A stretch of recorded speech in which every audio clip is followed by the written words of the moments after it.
进入软件之后，我们点击打开，选择里面的邮票素材，点击打开，然后我们把这个背景层复制一个，点击图层，选择新建，通过拷贝的图层。你也可以用快捷键 Ctrl 加 J 键，也就是加这个勾键。复制完了之后呢，我们用裁剪工具进行一下裁剪，向外裁剪，按住 Shift 加 Alt 键。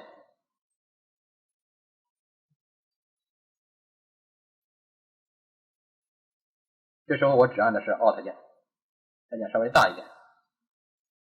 好，裁剪完毕之后，我们点对勾。然后呢，我再把这个图层再复制一个，选择图层新建，点击通过拷贝的图层，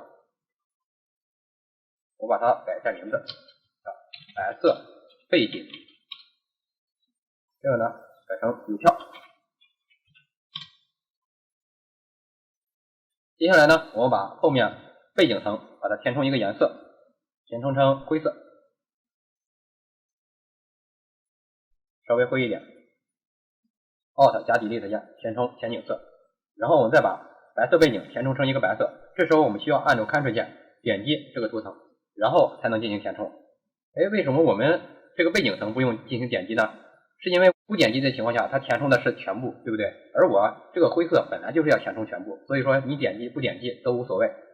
然后我们按 Ctrl 加 Delete 键填充背景色，填充成白色，取消一下选择。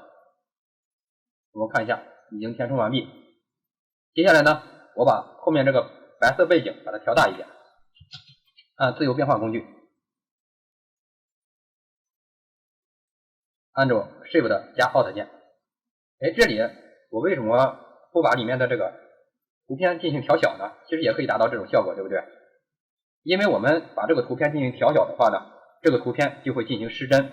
所以说，在以后你进行图片处理或者是设计的过程中呢，里面的图片尽量不要把它调大调小，能不调大调小就不调大调小，尤其是自由变换这个功能。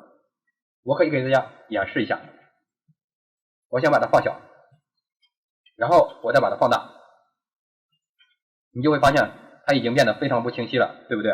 所以说尽量不要用自由变换工具去变换里面的图片。我们返回一下，然后我还是继续调节里面的白色背景，按住 Alt 键，点对勾。接下来呢，就要用到我们上节课所学习的画笔预设工具了。点击画笔，打开我们的画笔预设，也可以用快捷键 F5。可能到这里呢，有一些学员就已经知道了我想要做什么了，那就是我想要做那个半圆的边缘。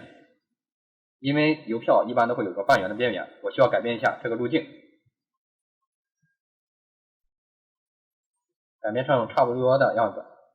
然后前景色就是我们的灰色，我们对这个图层白色背景进行绘画。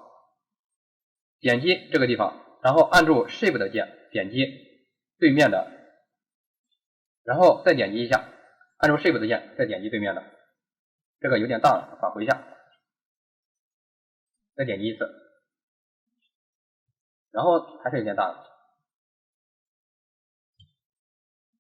好，然后我们再点击这里，再点击对面。点击的时候手尽量准一点，你不要点击的特别斜，比如说你直接点击这里，那肯定效果不好，对不对？那我们尽量准一点，点击一下，再点击一下。好，我们这个边缘基本上就做好了。做好了之后呢，大家发现没有，我们的邮票一般都没有这么清晰，原因是因为邮票它前面一般都是有一层薄膜的，我需要把它的不透明度稍微改一点。那我们改成 90%， 直接按键盘上面的。改之前呢，需要先回到我们的移动工具，不然你改的情况下，你选择画笔工具，你改的情况下改的就是这里。回到移动工具，然后点一下9， 90%， 70%， 85， 好，85这个效果差不多。改变透明度之后呢，我们就需要在上面加一些文本。我们点击文字工具，把颜色改变一下，改成黑色，然后直接在上面打字，有点太大了，调小一点。然后呢，字体就选择宋体是可以的，可以打中国人民邮政，对不对？它放在对应的区域，可以稍微字体再小一点，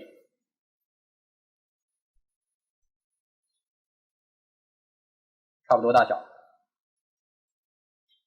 键盘上的上下左右键微调一下，然后我们按住 Alt 键对它进行复制，拖拽，可以把它再改一个数字80。直接自由变换工具可以按住 Ctrl 加 T 键把它拉大，太大了，稍微小一点，然后放到这个位置，然后再对它进行复制。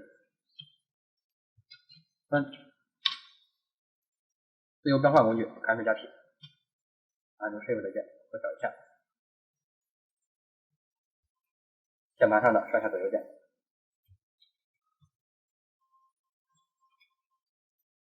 用80稍微再大一点。